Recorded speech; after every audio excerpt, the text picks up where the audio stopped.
जी बिस्मिल्लाहिर्रहमानिर्रहीम। आज का जो हमारा लेक्चर है वो है कानून शहादत के बारे में है, जिसका पार्ट नंबर 1 चैप्टर नंबर 1 को आज हम क्लियर करेंगे।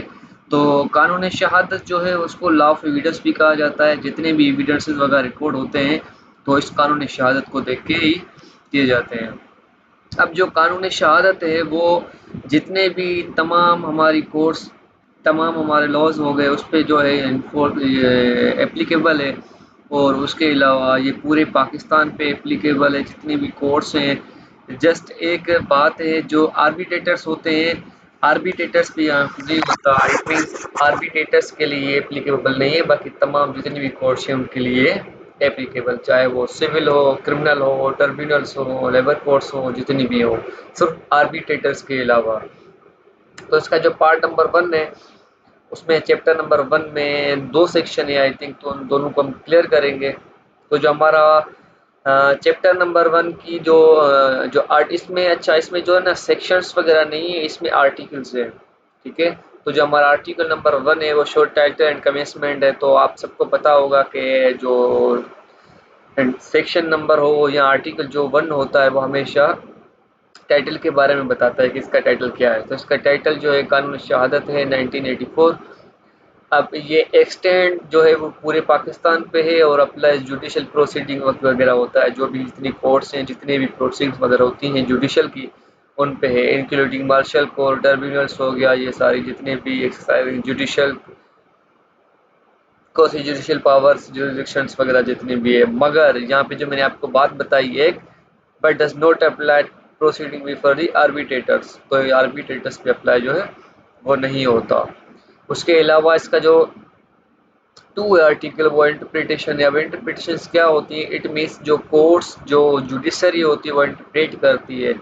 जैसे कि एक लेजिस्लेचर्स होते हैं, अब वो क्या बन करते हैं, लॉ मेकिंग पावर उनके पास होती है, वो कानून साजी करते हैं, कानून बनाते हैं। उसके बाद इम्प्लीमेंट करने के लिए वो एग्जीक्यूटिव ब्रांच को देते हैं, वो एग्जीक्यूटर्स उसको इम्प्लीमेंट करते हैं।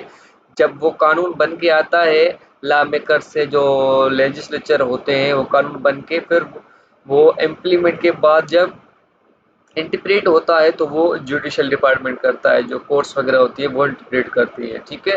तो सेक्शन जो आर्टिकल नंबर 2 है वो इंटरप्रिटेशन है, उसमें कुछ सब काइंड्स दी गई हैं, जो इन सब आर्टिकल्स हैं उनमें ए बी सी वगैरह, तो उनको हम पढ़ लेते हैं कि उनका मतलब क्या है। इट मीन जैसे हम जो सेक्शंस का कवर करते हैं, जिसमें जो सेक्शन 2 होता है वो ज़्यादातर जो है ना डेफिनेशन क्लॉज का होता है।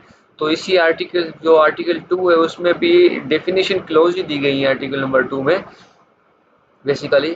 तो हम देख लेते हैं जो ए वो है कोर्ट। अब कोर्ट में इंक्लूड जजेस and magistrate and persons except arbitrator. जैसे मैंने आप बात की ऊपर कि जो आर्बिट्रेटर्स हैं वो इसमें जो है वो उसके लिए एप्लीकेबल नहीं है लॉ ऑफ ओबिडियंस, हमारा जो कानूनी शहादत है। तो यहाँ पे वही बात कर रहा है कि कोर्ट में तमाम जजेस, मजिस्ट्रेट, उसके अलावा लीगल अथॉराइज्ड पर्सन। अब अथॉराइज्ड पर्सन कौन से होते हैं? जो एविडेंस ले सकें, एविडेंस रिकॉर्ड कर सकें वो। तो कोर्ट का यही मतलब होता है। अब डॉक्यूमेंट्स पे आते हैं। Means any matter express or describe upon any substance by meaning of letter, figures or mix or more than one dose। अब इसमें ये क्या कह रहा है कि डॉक्यूमेंट्स वो नहीं होते जो कि आपके रिटन पेज पे किसी भी चीज़ में लिखे हों, आपकी एक फाइल बनी हो या वाट एवर ऐसी कोई रिटन फॉर्म में मौजूद हो, तो वो आपके डॉक्यूमेंट्स है। नहीं, वो डॉक्यूमेंट्स ज़रूरी नहीं है कि वो भी डॉक्यूमेंट्स है, मगर ज़रूरी नहीं है कि वही सिर्फ डॉक्यूमेंट्स है, बाकी डॉक्यूमेंट्स ना हो। तो यहाँ पे बता रहा है मीन एनी मैटर एक्सप्रेस, कोई भी मैटर हो एक्सप्रेस किया गया और डिस्क्राइब किया गया ऑन एनी सब्सटेंस, किसी भी चीज़ पे, ऑन एनी सब्सटेंस मीन्स किसी भी चीज़ पे, चाहे वो लेटर्स में हो, फिगर्स में हो, नंबर्स में हो, किसी भी चीज़ में हो। ठीक है। अब कौन सा मैटर एक्सप्रेस किया गया है, डिस्क्राइब किया गया है अपॉन एनी सब्सटेंस, किसी भी चीज़ पे। जैसे कि एक मिसाल के तौर पर दरख्त है, दीवार है, पत्थर है, उस पर कोई भी चीज़ एक्सप्रेस की गई है, डिस्क्राइब की गई है, उस पर लिखी गई है, तो वो भी आपका क्या है? एक डॉक्यूमेंट है। ठीक है। आगे चलते हैं, हम सी को देखते हैं। सी में बता रहा है कि एविडेंस इंक्लूड, कौन कौन से एविडेंस जो है वो इंक्लूड होते हैं। अब एविडेंस जो है ना वो 2 तरह के होते हैं। एक होता है ओरल एविडेंस, जो कि जुबानी तौर पर दिया जाता है, और दूसरा होता है डॉक्यूमेंट एविडेंस, जो कि डॉक्यूमेंट की रिटन फॉर्म में दिया जाता है। ठीक है। तो अब all statement the court premises are require be made before witness relation of matter fact under inquiry such statement call evidence. अब जैसे के तौर पर किसी भी गवाह से कोई बयान लिया जाता है, कोई स्टेटमेंट वगैरह ली जाती है जो कोर्ट लेती है किसी भी इंक्वायरी को सेट करने के लिए, ठीक है, तो वो स्टेटमेंट जो कि ज़बानी तौर पर दी गई है वो हमारी ओरल स्टेटमेंट हो जाती है, ये हमारा एविडेंस हो जाता है। उसके बाद हमारा जो दूसरा पॉइंट है वो all document produce for the inspection of the court such documents are documentary evidence. It means जो भी हमारे रिटन फॉर्म में डॉक्यूमेंट्स होते हैं, रिटन फॉर्म में मौजूद होते हैं, जो कि हम इंस्पेक्शन के लिए देते हैं, कोर्ट में देते हैं, वो एग्जिबिट होते हैं, उसी से बयान वगैरह लिया जाता है, उसी से क्रॉस वगैरह होता है, आगे की वो चीज़ें हैं, तो वो डॉक्यूमेंट्स हमारे क्या हैं, रिटन डॉक्यूमेंट से वो हमारा रिटन डॉक्यूमेंट एविडेंस होता है, ठीक है। अब डी पे आते हैं फैक्ट्स। अब फैक्ट्स की बात हो रही है कौन से, जैसे कि एनीथिंग स्टेट और thing relation of thing capable of being prescribe perceived by the sense and. अब सेंस जैसे कि मिसाल के तौर पर मैं जैसे पढ़ा रहा हूँ, ये आप लेक्चर सुन रहे हो, तो आपका सुनना ये आपका एक सेंस है, क्या ये कर रहा है, परसीव कर रहा है, सुन रहा है। जैसे आप ये लेक्चर देख रहे हो, यहाँ पे स्लाइड जो मौजूद है, जो लफ्ज़ लिखे हुए, जो स्लाइड्स पूरी आपके सामने शो हो रही है, आप उसको देख पा रहे हो, ठीक है, तो आप कैपेबल हो उसको देखने के लिए, ये भी आपका एक सेंस है। तो ये क्या है, ये एक फैक्ट है।